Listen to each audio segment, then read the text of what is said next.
इस खबर के प्रायोजक हैं एएस ब्रांडेड लॉट वाला, लाल क्वार्टर, कृष्णनगर। देश में वक्फ अमेंडमेंट बिल आने के बाद तरह तरह के कयास, तरह तरह की चीज़ें सामने आ रही हैं।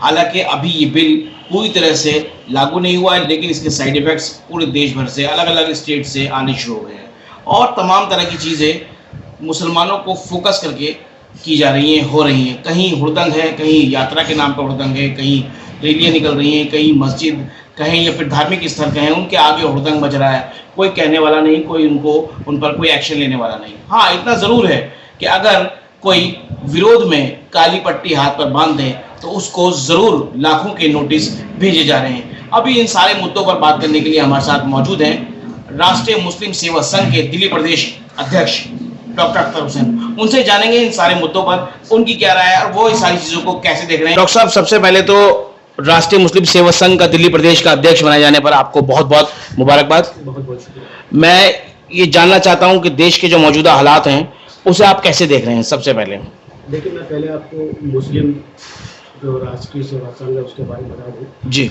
ये एक नॉन पॉलिटिकल संस्था है जो किसी भी अन्याय के खिलाफ अपनी आवाज़ को बुलंद करती है और जनता की फलाह बहबूद के लिए काम करती है। ओबीसी के लिए, दलितों के लिए, जिसके साथ भी अन्याय होता है उसकी आवाज़ को बुलंद करती है।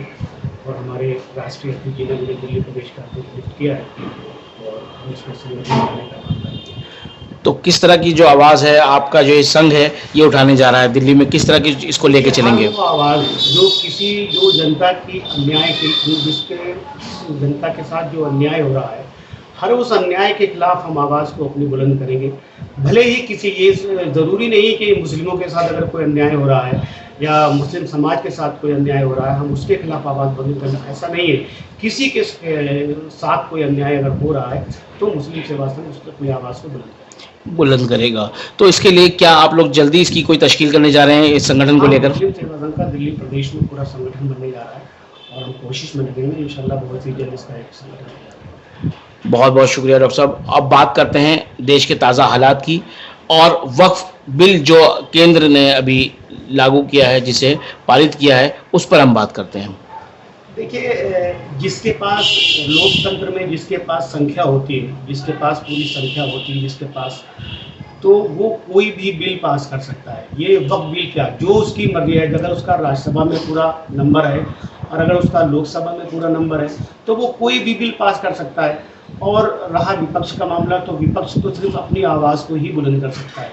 और रही सुप्रीम कोर्ट की बात, तो देखो सुप्रीम कोर्ट में ये बिल पास होने के बाद सुप्रीम कोर्ट में लोगों ने अपनी अपनी आईपी लगा रखी है, लेकिन मुझे लगता नहीं कि सुप्रीम कोर्ट इसमें कोई विशेष व्यवस्था देगा, क्योंकि सुप्रीम कोर्ट भी यही कह सकता है कि संसद को कोई भी कानून बनाने का अधिकार है और वो कानून बना सकता है। तो इसलिए मुझे लगता नहीं कि सुप्रीम कोर्ट इसमें कोई ऐसी व्यवस्था देगा जिससे इस पर कोई लगाम लगेगा।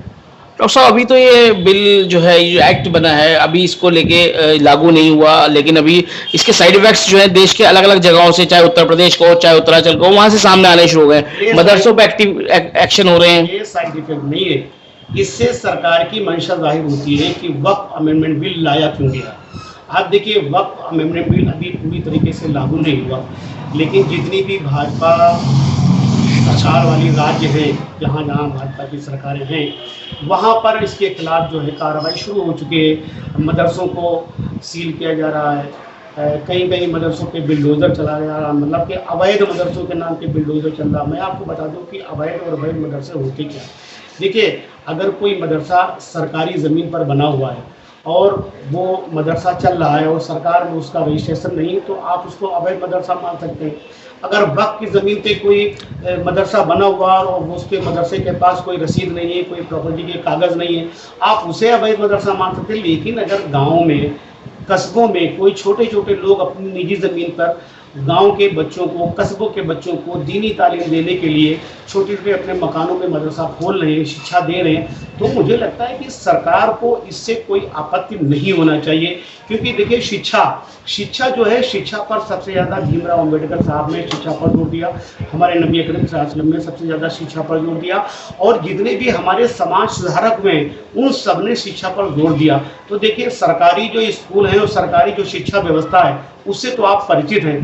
तो अगर किसी गांव में लोग गरीब रहते हैं, उनके पास सरकारी स्कूलों में या हाई जो है एजुकेशन देने के लिए उनके पास पैसे नहीं है, और गांव के लोग किसी अपनी निजी ज़मीन पे कोई छोटा मोटा मदरसा खोल लें और गांव के लोग अपने पैसे से चंदा से इकट्ठा करके उसको चला रहे हैं, तो मुझे लगता है वो सरकार से कोई फंड नहीं ले रहे हैं, सरकार से कोई सहायता नहीं ले रहे हैं।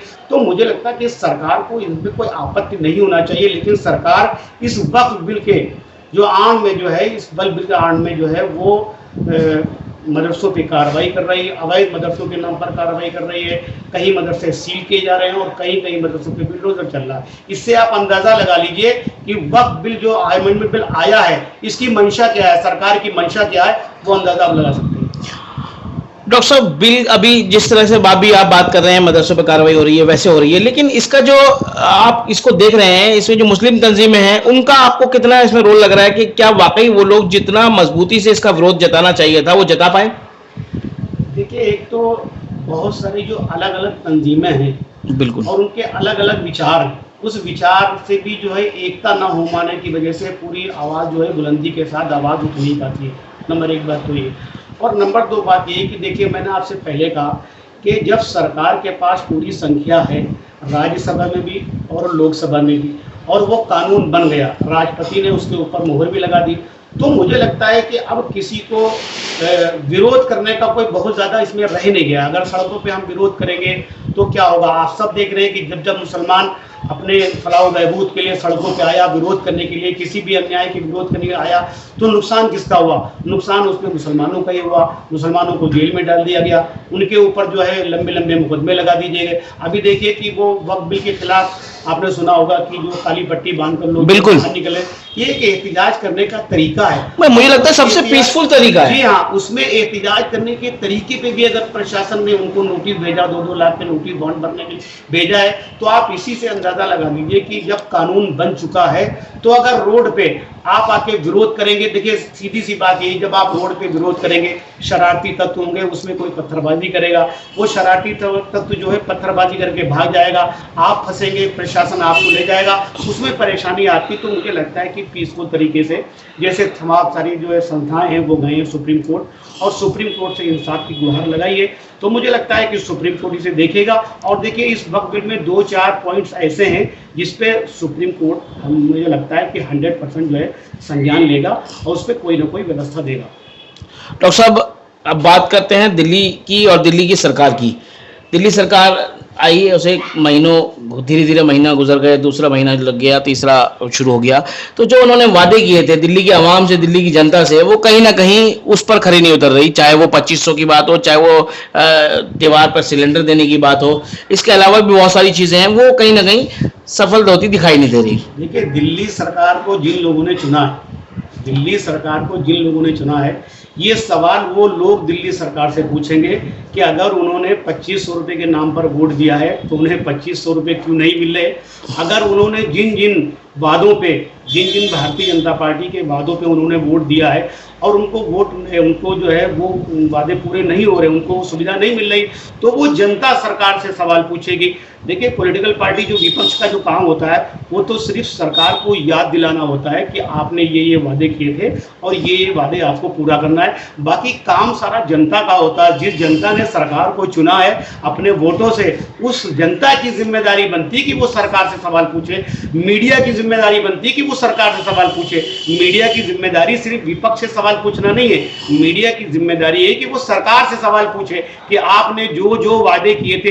जैसे आपने देखा होगा, जब आम आदमी पार्टी की सरकार थी तो मीडिया बहुत सारे सवाल आम आदमी पार्टी की सरकार से उठाती थी, लेकिन अभी आपने देखा होगा मीडिया को कि मीडिया एक भी सवाल कोई मौजूदा सरकार से नहीं कर रही है। तो मुझे लगता है कि जो जनता ने अपनी सरकार को चुना है, उस जनता की जिम्मेदारी है कि वो सरकार से सवाल पूछे, और जो मीडिया है, जो लोकतंत्र का पाया है, उसकी जिम्मेदारी बनती है कि वो सरकार से सवाल पूछे कि जिन जिन वादों को करके सरकार सत्ता में आई है, वो वादे क्यों नहीं पूरे कर रही, क्यों नहीं पूरे कर रही।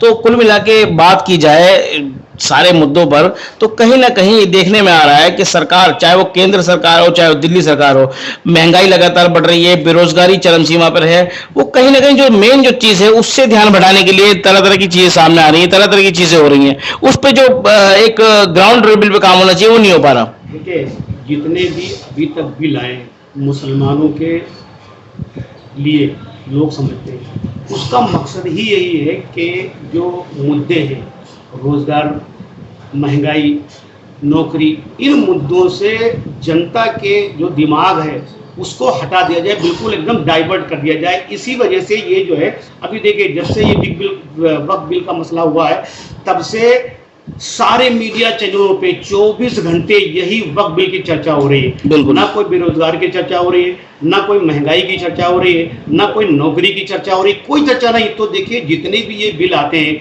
जितने भी ये कानून बनते हैं, जिनमें मुसलमानों का कोई भी जो है संबंध होता है, वो बिल का मकसद ये होता है कि जनता के दिमाग को डाइवर्ट करना। और सबसे बड़ा रोल इसमें मीडिया का होना चाहिए, लेकिन मीडिया अपना पूरा रोल नहीं निभा पा रहा। तो जितने भी ये आते हैं, ये अभी देखिए हमने सुना कि वो प्रधानमंत्री जो हमारे देश के प्रधानमंत्री जी हैं जी, और उन्होंने एक ऐसी भाषा का इस्तेमाल किया कि वक्फ बिल अपना सही, अगर वक्फ जो है बोर्ड इस्तेमाल ही काम करता, अपने पैसे का सही इस्तेमाल करता, तो लोग पंचर नहीं बनाते।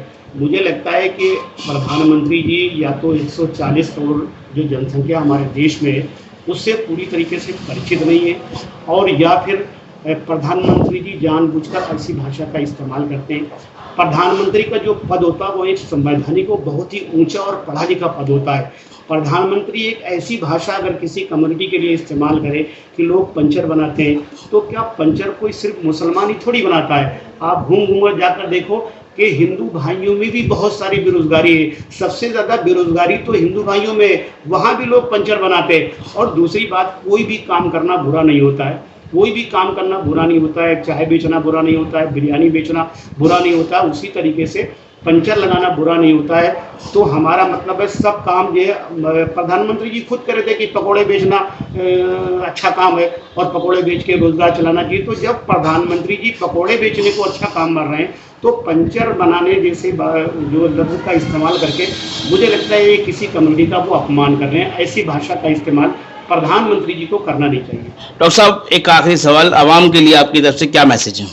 देखिए, आवाम के लिए हमारी तरफ से मैसेज ये है कि देखिए, पिछले 10 सालों 11 सालों में जो देश के मुद्दे थे, विकास के मुद्दे थे, महंगाई के मुद्दे थे, रोजगार के मुद्दे थे, एजुकेशन के मुद्दे थे, हेल्थ के मुद्दे थे, ये जितने भी मुद्दे थे उन मुद्दे को कहीं खो से गए हैं। ये झूठे मुद्दों के बीच में वो दब से गए हैं।